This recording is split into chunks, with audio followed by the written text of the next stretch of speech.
E nesse bloco nós vamos falar de um assunto muito pertinente, o uso de celulares e da tecnologia para as crianças. Eu estou recebendo no programa a psicóloga Cissa Guazelli. Cissa, seja bem-vinda mais uma vez ao programa Entre Elas. Afinal, qual idade, se existe uma idade certa para as crianças começarem a utilizar, assistir aí através desses dispositivos, utilizar os celulares? Thalita, primeiro quero agradecer pelo convite novamente, é sempre muito bom estar com vocês. E eu quero dizer que eu acredito que quanto mais a gente puder postergar esse contato da criança com a tecnologia, mais ganhos a gente tem. Por quê?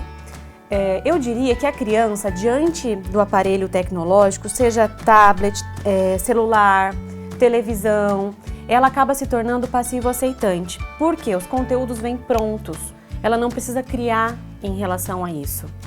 E eu acho que isso dificulta a capacidade de processos criativos, o desenvolvimento dessa parte emocional, relacional.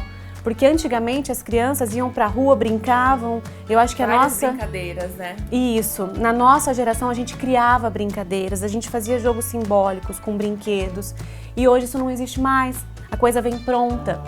Então eu tenho encontrado muitos casos em que em terapia a gente precisa trabalhar para retomar isso. E eu acho que é muito importante que a gente pense dessa forma, até para prevenir danos futuros. Mas aquele pai que quer inserir o uso, por exemplo, do celular, existe uma idade certa ou uma idade mínima? E quanto tempo? É possível estabelecer algum tipo de regra? A partir dos 2 anos, a criança pode ter algum tipo de contato, porém isso tem que ser limitado. Então, assim, é comprovado cientificamente que as luzes, aquela luz branca, causa algum tipo de mudança neurológica que acaba viciando a criança. Então, existem crianças que passam 3, 4 horas seguidas ali no celular ou no tablet, em jogos, e aí isso a gente precisa limitar. Então, assim, conforme a criança vai crescendo, a gente pode ir gradativamente aumentando a permanência diante desses aparelhos. Porém, quanto menor a criança, menor o tempo de interação. E quais são os outros prejuízos, dessa exposição de muito tempo, diante de um dispositivo, de um smartphone?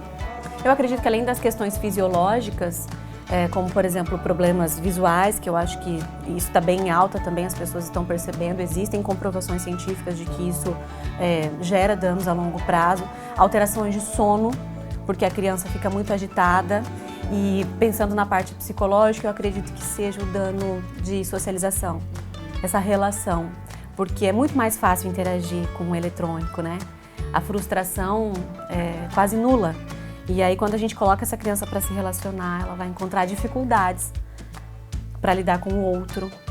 Além de não ter esse despertar, a criatividade dessas brincadeiras, também tem essa parte da relação, do afetivo, de desenvolver realmente esse processo de socialização dessa criança até com outras crianças e os adultos, os pais. Sim, exatamente. Inclusive, eu diria que com outras crianças isso acaba acontecendo na escola, Mas, infelizmente, o que a gente vê hoje são crianças em restaurantes, em situações em que elas deveriam estar socializando com os pais e lá, hipnotizadas naquele processo unilateral.